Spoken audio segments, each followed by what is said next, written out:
So, Barbara, it's nice to be here with you. And why don't you tell me about growing up? Where did you grow up? I grew up in northeast Baltimore, part of the time off of Valerie Road, part of the time off Offord Road. I went to a Catholic school for the first 6 years.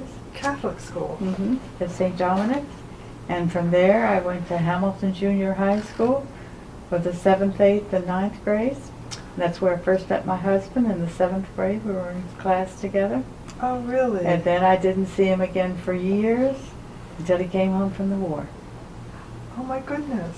Were you friends? Like, did you? No, hang we out? went to the same kids' party, kiss and game party. Okay. But no, we weren't friends. He came to the Maryland Institute to some dances when I went to school there. And I went there for 3 years.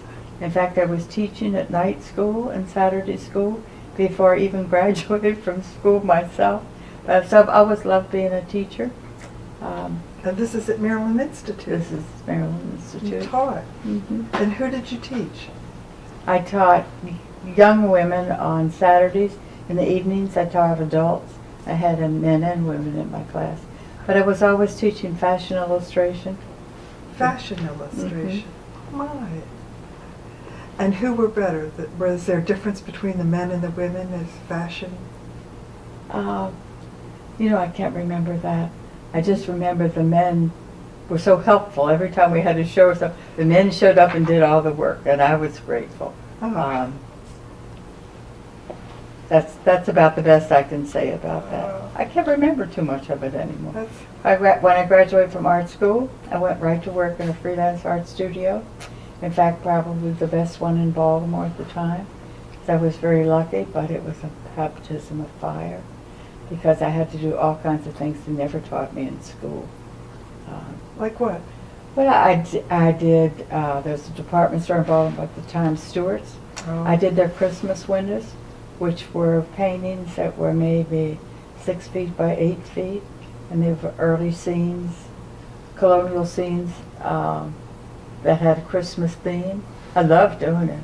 Oh, so you made a painting? An actual painting? A big painting. Oh my gosh. Stood up the whole time. I remember my legs ached all the time. Stood up for months painting those. But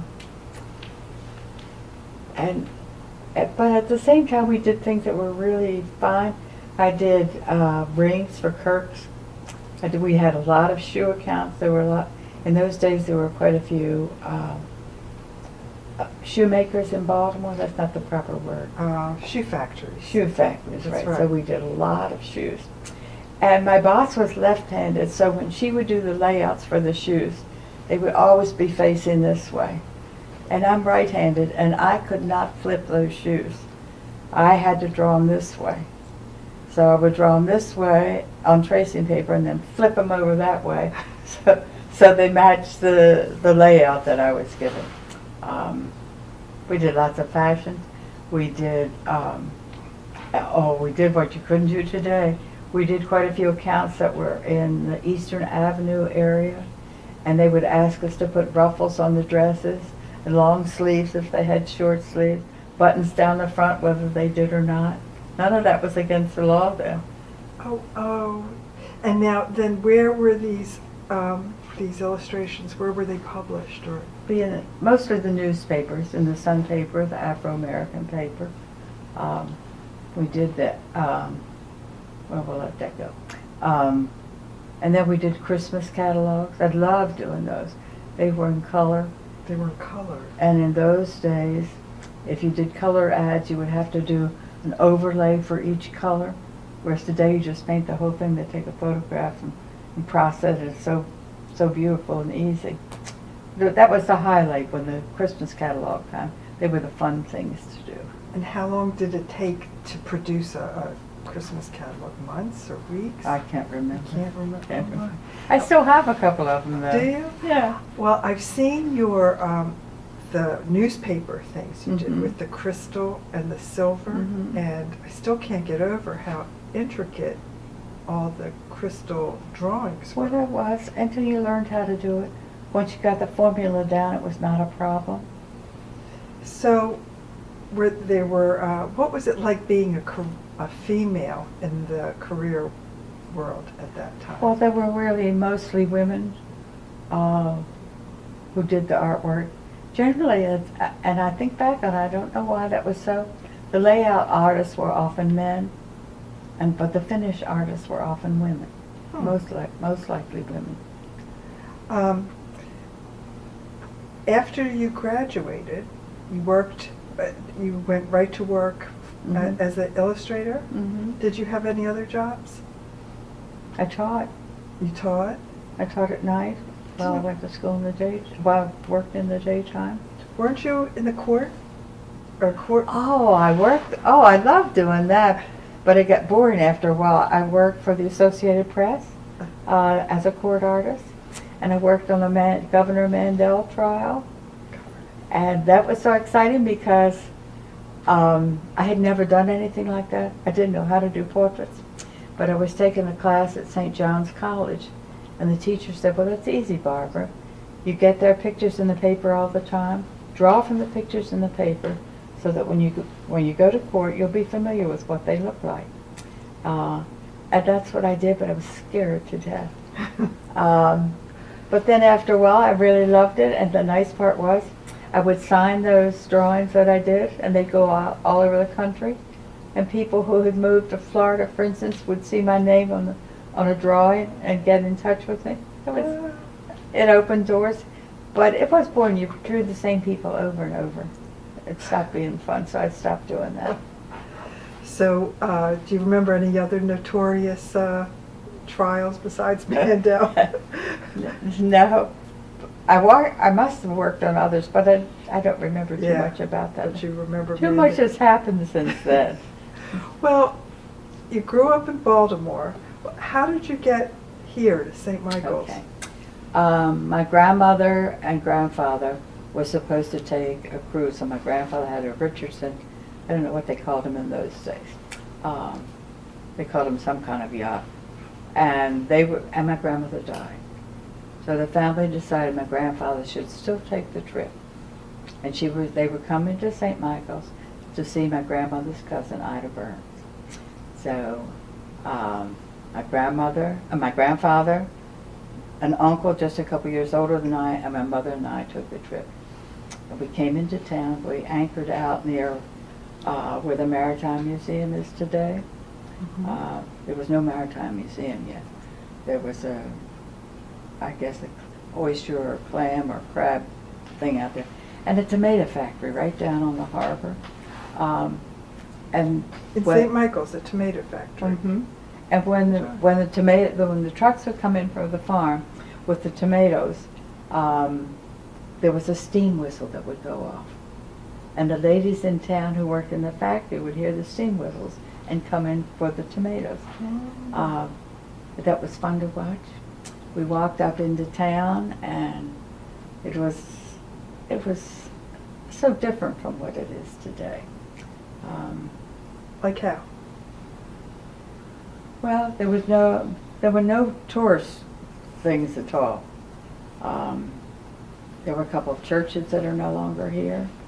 I know we went to cousin Ida's house, and I can still see.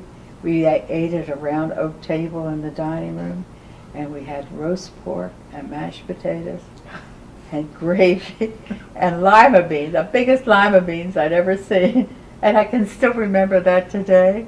I never ever dreamed that I'd be there again.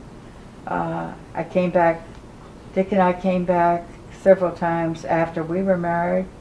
We would sail from Annapolis to St. Michael's every year. So you were sailors? Yeah. So then when we'd come into town, we'd walk up into town, and I'd say, oh, it's a cute town, but there's no way I'd ever want to live here. I have to laugh about it today. Right.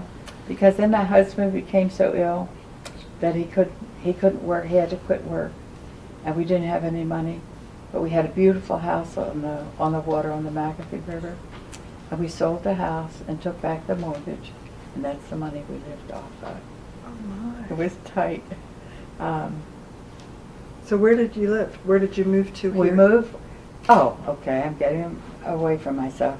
It's okay. Well, we had to find a house that we could afford to live in. That was very hard to find. And then my mother got a letter from Cousin Ida, and she had gone to live with her daughter. She was in Connecticut. She said, "Tell Barbara my house was for sale." She always loved my house. So that's how we ended up there. So you live in your Aunt Ida's, Cousin Ida's my house. Yes. I'll be darned. So, in a way, when Captain Burns built that house